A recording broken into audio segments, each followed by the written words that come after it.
अभी हमारे प्रधानमंत्री को एक चस्का और है, करुणा निधान बनने का। हाँ, कि ऐसे दयालु बने कि लोग कहें क्या मास्टर स्ट्रोक है, क्या दया भावना है। आपने देखा होगा 2-4 महीने पहले वो हर तीसरे दिन किसी न किसी एम्बुलेंस को रास्ता देते थे। तो एक दिन मैं दिल्ली आया हुआ था किसी काम से, तो देखा एक चौराहे पे भयंकर जाम, शाम का समय था, ये ध्यान रखना, और भयंकर जाम, दुपहिया तिपहिया चौपहिया तो छोड़ो, आदमी पैदल नहीं निकल सकते। घंटे भर तो मैं फंसा रहा। फिर मैंने ट्रैफिक वाले से पूछ लिया, मैंने कहा अरे किस बात का जाम है दिल्ली में, ऐसा तो हमने देखा नहीं। बोलो प्रधानमंत्री एम्बुलेंस को रास्ता देंगे।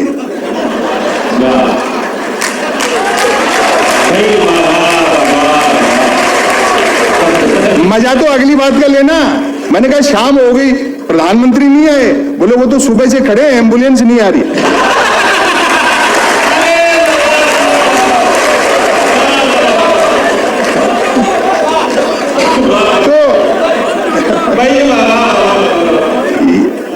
आप हंसना बढ़ा दो, बहुत चीजें आसान कर देंगे।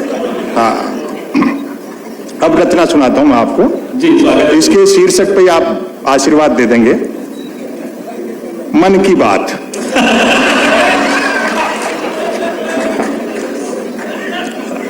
और देखो, किसी चीज को ज्यादा गंभीरता से मत लिया करो। ये सब जो कह रहे हैं ना शायर, बड़े अनुभवी लोग हैं। लोग कहते हैं कि साहब पार्लियामेंट तो पार्लियामेंट, लाल किले से भी झूठ बोला जा रहा है, अगले 15 अगस्त को फिर बोला जाएगा। तो मुश्ताक अहमद यूसुफी साहब एक बड़े उर्दू के व्यंग्यकार थे, उनका एक जुमला है कि बोलने वाला और सुनने वाला दोनों ये जानते हो कि ये झूठ है तो ये गुनाह नहीं है। तो ऐसी चीज को क्या सीरियसली लेना। मन की बात सुने, कोई कुछ भी बात करे, बात कुल 2 ही प्रकार की होती हैं, एक काम की बात और दूसरी मन की बात। यदि आप मेरी इस बात से सहमत नहीं हैं तो फिर आपकी अलग बात है।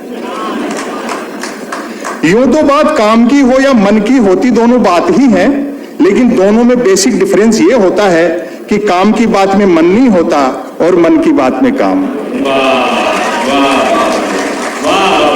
असल में तो मन की बात की ही इसलिए जाती है ताकि काम की बात नहीं करनी पड़े। मन की बात कुछ कुछ वैसी ही होती है जैसे सदैव 2 व्हीलर चलाते रहने वाले के कभी 4 व्हीलर हाथ लग जाए तो वह खाली सड़क पर भी हॉर्न बजाते हुए चलता है।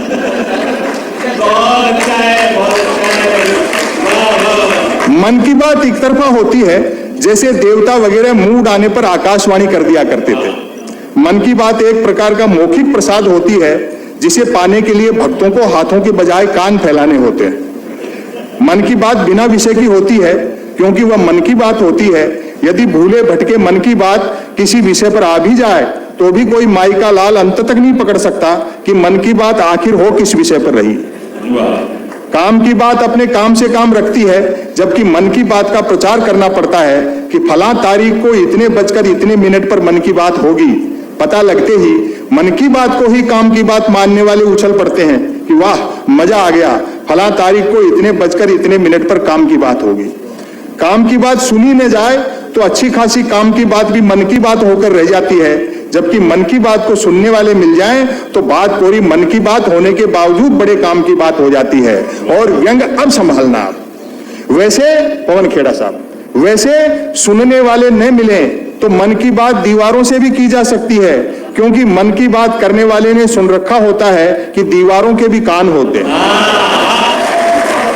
और तालियां मैं अगली पंक्ति पर मांग रहा हूं आपकी, दीवारों के भी कान होते हैं, बल्कि वह तो यह तक मानकर चलता है कि जिनके कान होते हैं वे दीवार ही होते हैं।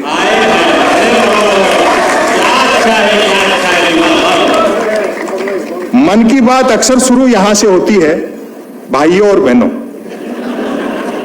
बस इतना सुनते ही मन की बात के मुरीद भाई बहन सांस रोककर मन की बात ऐसे सुनने लगते हैं मानो सुनने के लिए जिंदगी में अब सिर्फ यही काम की बात बची है। काम की बात करने से बचने की एकमात्र तरकीब है कि तुरंत मन की बात शुरू कर दी जाए। यह अलग बात है कि लगातार मन की बात करते रहने वाले से फिर लोग उम्मीद भी नहीं रखते कि वह जिंदगी में कभी कोई काम की बात भी करेगा। फिर व्यंग का आनंद लें। मन की बात अक्सर ज्ञान सिखाने जैसी होती है, जैसे कमल नल पर चल, कमल झटपट चल, कमल झटपट नल पर चल। ऐसी मजेदार मन की बात का नतीजा भी मजेदार निकलता है। सुनने वाले प्रेरित हो खुद को कमल मानकर उठते हैं, मटका बाल्टी उठाते हैं और न सिर्फ नल की ओर चलते हैं बल्कि नल की ओर झटपट चलते हैं, फिर आपकी मोहब्बत मिलेगी व्यंग पर। वहां पहुंचकर माथा पीटते हैं कि हाय, नल से तो पानी नहीं हवा निकल रही है, अर्थात नल तो कमबख्त खुद मन की बात कर रहा है।